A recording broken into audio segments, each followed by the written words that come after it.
7.3, solving absolute value equations. When we solve an absolute value equation, we want to just get the absolute value by itself, and then we want to form two equations from there. So you got to remember when you're doing these, the absolute value of any number is always a positive number.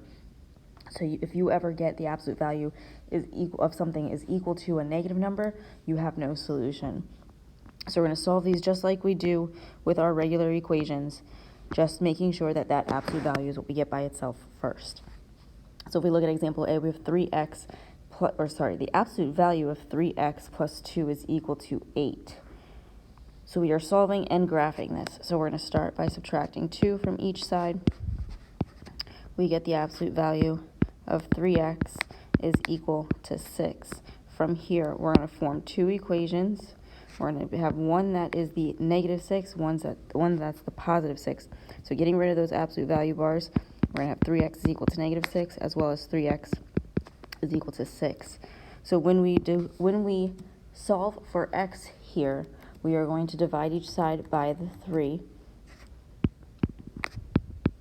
And we get that x is equal to negative 2. And then also we get that x is equal to positive 2. So when we go to graph this, we're going to draw our number line. We're going to have that negative 2, our 0, and then that positive 2. So just on this number line, because these are equal to, we are just going to do closed circles on each of these numbers. If we look at example B, we have 3 times the absolute value of 4x minus 5 minus 2 is equal to 19. So again, solve this like you would a regular equation. Undo the addition or subtraction before you undo the multiplication or division. So we're going to add that 2 over, get 3 times the absolute value of 4x minus 5 is equal to 21. Then from here, we're going to divide each side by the 3. To just get the absolute value of 4x minus 5 is equal to 7.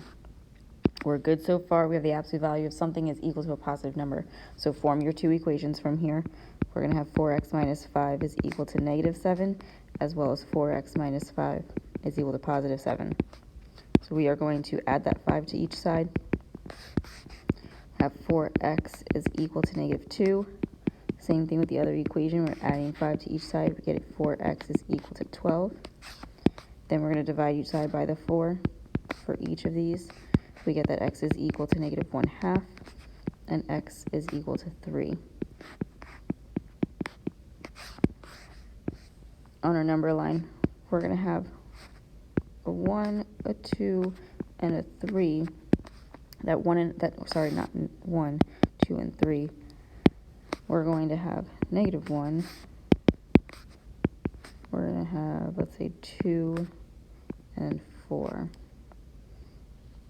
So from here, this would probably be better as 1 and 3.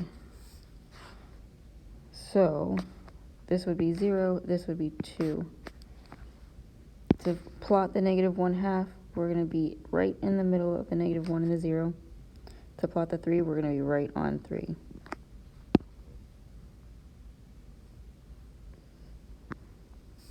For example C, we have 1/2 times the absolute value of x plus 2 is equal to 10. So to get rid of that 1/2 on that one side, we're going to multiply each side by the reciprocal, which is 2. That'll cancel out the 1/2 on that one side, so we're going to just be left with the absolute value of x plus 2 is equal to 20. Form your two equations. X plus 2 is equal to negative 20, and x plus 2 is equal to positive 20. Move the 2 over, subtract it from each side. X is equal to negative 22. Oops. Subtracting the 2 from each side, x is also equal to 18. So when we draw our number line here, I'm just going to use negative 22 and positive 18.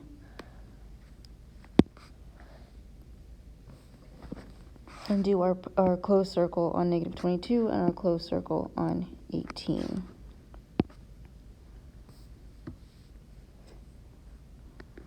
For D, we have negative 2 times the absolute value of 3x minus 6 plus 5 is equal to 1. So again, we're going to move that 5 over first, subtract it from each side.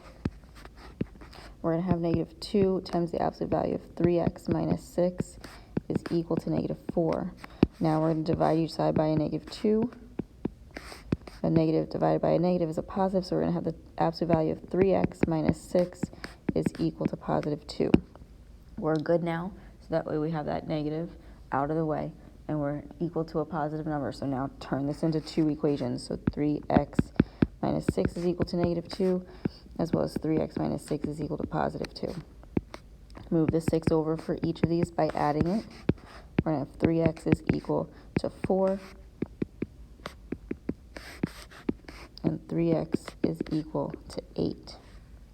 From here, we are going to divide each side by the 3. So we're going to have x is equal to 4 over 3, or 1 1/3, as well as 8 over 3, which is also 2 2/3. So if we draw our number line here, we can do, let's do 1, and let's do 2 and 3.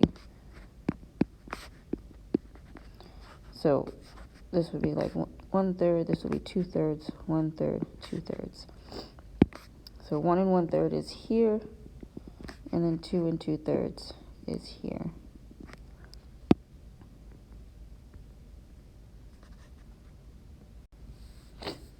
If we look at our next part, our first example for our next part, we have -5 times the absolute value of x plus 1 plus 2 is equal to 12. So we're going to start by subtracting that 2 from each side and get -5 times the absolute value of x plus 1 is equal to 10. We divide each side by the -5. So we have the absolute value of x plus 1 is equal to -2. Now, because there's a negative here, the absolute value of any number is always positive. So this cannot be a possibility. So here we would have no solution.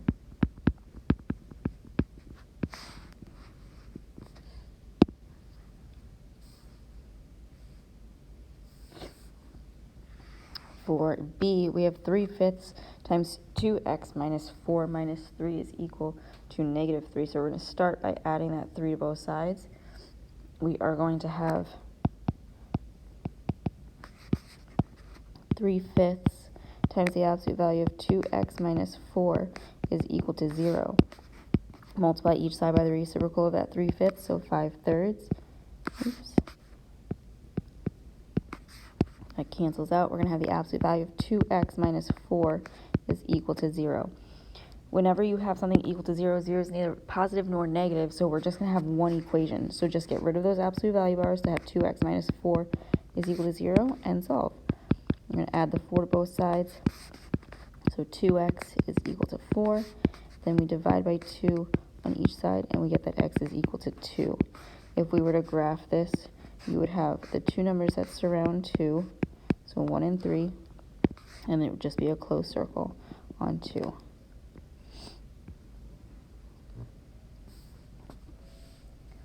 For C, we have 3 times the absolute value of 1/2 x plus 5 plus 7 is equal to 5. So we're going to start by subtracting that 7 from each side.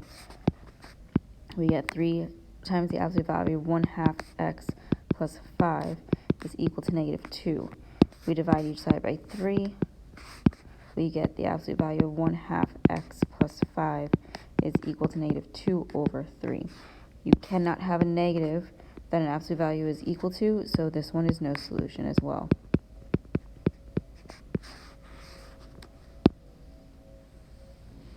For D, we have 9 times the absolute value of 4/3 x minus 2 plus 7 is equal to 7. So we would start by subtracting 7 from each side. We would have 9 times the absolute value of 4/3 x minus 2 is equal to 0. We would divide each side by 9. 0 divided by 9 is 0, so the absolute value of 4/3 x minus 2 is equal to 0. Because 0 is neither positive nor negative, just get rid of the absolute value bars. So 4/3 x minus 2 is equal to 0. Add the 2 to both sides. We get 4/3 x is equal to 2. And then multiply each side by the reciprocal of the 4/3, so 3/4. that 2 is like 2 over 1, so the 2 is going to become a 1, the 4 becomes a 2, so x is equal to 3 over 2, or 1 1/2, whichever one is fine. On our number line, we're going to have 1, we're going to have 2. That middle point is going to be our 1 1/2.